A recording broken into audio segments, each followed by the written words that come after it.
For this episode, I'm going to step back a little and make a video that really honestly probably should have been my first video. This is a topic that I think all DJs and anybody who's involved with sound equipment or production needs to know. And this is how to properly set your input and output levels on your mixer. The first thing you need to understand about DJ equipment and amplification of the signal in the chain is that you need to have a line level source to go into your mixer so that we can trim out everything appropriately. And trimming just means adjusting the input levels so that everything matches across every source that you're using.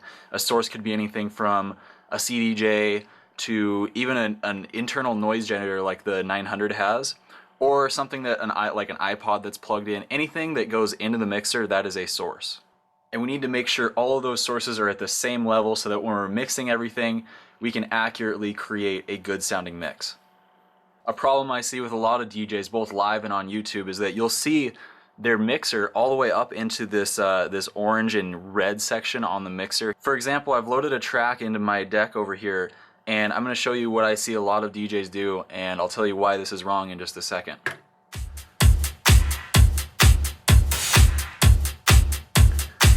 They're all the way clipping on their peak lights on the mixer, and even if they turn this down a little bit, if they're okay over here, they're still clipping on their channel.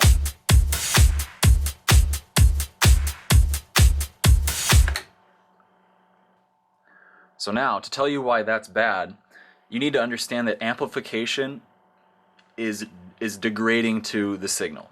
Anytime you amplify a signal, you're losing a little bit of quality. So you want to always make sure that you are in the negative section of your dB meters, and the negative section is anywhere that's at 0 or below.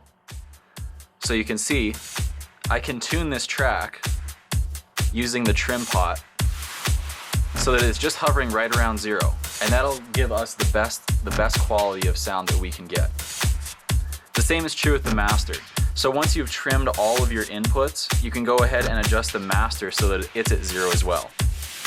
And this will make sure that your track is loud enough to be heard, but that your mixes sound really coherent. So as you can see, it's not always true that you want to have your inputs all at 12 o'clock and your master at 12 o'clock and consider that good to go. As you can see, I have it at 12, and these Pioneer CDJs happen to have a really loud output. So that means that I'm already clipping before I've even gotten to the master output.